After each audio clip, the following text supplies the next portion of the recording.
প্রিয় দর্শক, আপনারা দেখছেন জিএম শফিক ইসলামিক টিভি।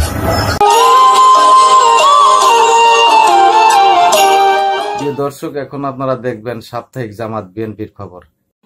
প্রথমে জানিয়ে দেব খবরের শিরোনাম। নিঃশর্ত ক্ষমা চাইলেন জামাত নেতা ডক্টর শফিকুর রহমান। ট্রেনের মধ্যে যাত্রী ধর্ষণ, স্থানীয় নির্বাচন আগে হবে বললেন doctor Shafiqur Rahman. Mob justice মানবতার শত্রু বললেন তারেক রহমান। আগামী 19শে জুলাই জামাত ইসলামের জনসভা সরোয়ার্দী উদ্যানে অনুষ্ঠিত হবে। চাঁদা না পেয়ে গুলি করে হত্যার চেষ্টা বিএনপি নেতার। কাশপুর জামাত ইসলামের কর্মী সভা অনুষ্ঠিত।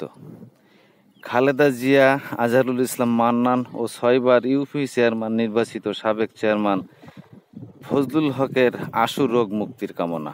প্রিয় দর্শক, এতক্ষণ শুনছিলেন খবরের শিরোনাম, এখন বিস্তারিত। জামাত ইসলামের আমির ডক্টর শফিকুর রহমান বলেছেন, শুধু 71 নয়, 1947 সাল থেকে শুরু করে আজ পর্যন্ত আমাদের দ্বারা যত মানুষ কষ্ট পেয়েছে, কেউ যদি ক্ষতিগ্রস্ত হয়ে থাকেন, সেই সব মানুষের কাছে আমি বিনা শর্তে ক্ষমা চাচ্ছি।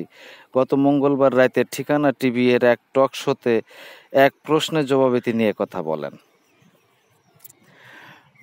ঢাকা কমলাপুর রেল স্টেশনে গত বুধবার রংপুর এক্সপ্রেসে ট্রেনের টয়লেটে এক নারী যাত্রীকে ধর্ষণের অভিযোগ পাওয়া গেছে। গত বুধবার সকাল 9টায় এ ঘটনা ঘটে। পরে এ ঘটনায় জড়িত অভিযোগে রেলওয়ের কর্মচারী ট্রেনের পিএ অপারেটর সাইফুল ইসলামকে Bogura Santahar rail junction station থেকে আটক করে রেলওয়ে পুলিশ। জানা যায়, এ নারীর বাড়ি কুড়িগ্রাম আর আটক সাইফুলের বাড়ি গাইবান্ধায়।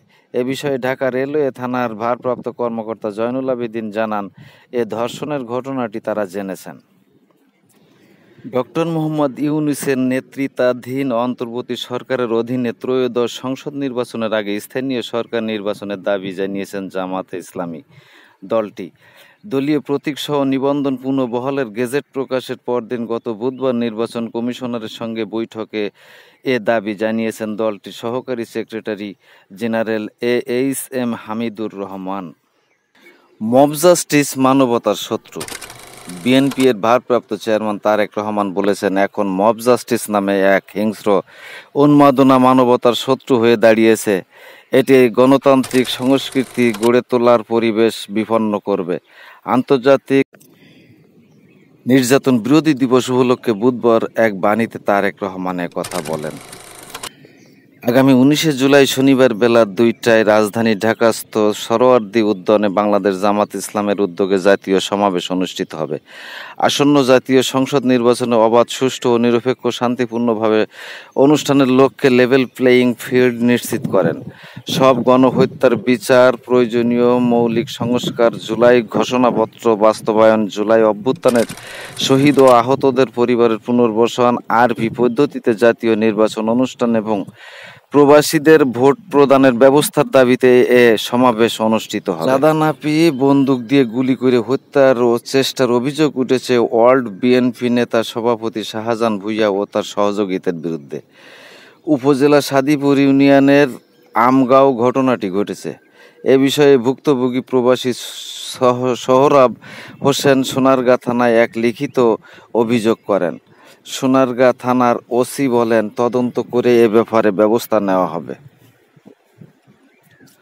আগামী 11 জুলাই 2024 রোজ শুক্রবার সকাল 9টা থেকে 12টা পর্যন্ত নারায়ণগঞ্জ জেলার সোনারগাঁ উপজেলার অডিটোরিয়ামে বাংলাদেশ জামাত ইসলামের এক বিশাল জনসভা অনুষ্ঠিত হবে।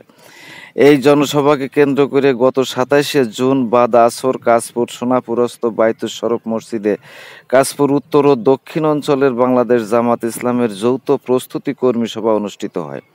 সভায় সভাপতিত্ব করেন মাওলানা মোহাম্মদ ইনায়েতুল্লাহ ইনায়েত ভাই। প্রধান অতিথি হিসেবে উপস্থিত ছিলেন প্রিন্সিপাল ডক্টর মোহাম্মদ ইকবাল হোসেন ভূঁইয়া। অনুষ্ঠানটি সঞ্চালন করেন কাশপুর ইউনিয়নের বাইতুল মাল সম্পাদক মোহাম্মদ জাকির হোসেন নাজিম ভাই। অনুষ্ঠান শেষে আসন্ন সংসদ নির্বাচনের মনোনীত প্রার্থী ডক্টর ইকবাল হোসেনের ব্যক্তিগত লিফলেট বিতরণ ও গণসংযোগের মাধ্যমে কর্মী বৈঠকের কর্মদিবসটি শেষ হয়।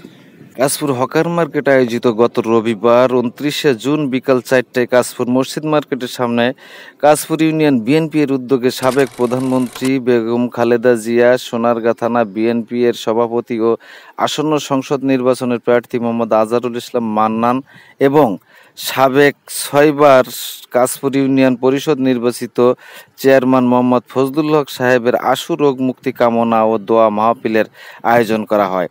দোয়া মাহফিলের অনুষ্ঠানে সভাপতিত্ব করেন কাশপুর ইউনিয়ন বিএনপি এর সভাপতি মোহাম্মদ হাজী সেলিম হক রুমি। অনুষ্ঠানে মতিউর রহমান মেম্বার, আনোয়ার হোসেন সহ কাশপুর ইউনিয়নের বিএনপি ও তার অঙ্গ সংগঠনের নেতাকর্মীরা উপস্থিত ছিলেন। প্রিয় দর্শক, সাপ্তাহিক জামাত বিএনপির খবর আজ এ পর্যন্ত। এতক্ষণ আমার সঙ্গে থাকার জন্য সবাইকে ধন্যবাদ। খুদা হাফেজ।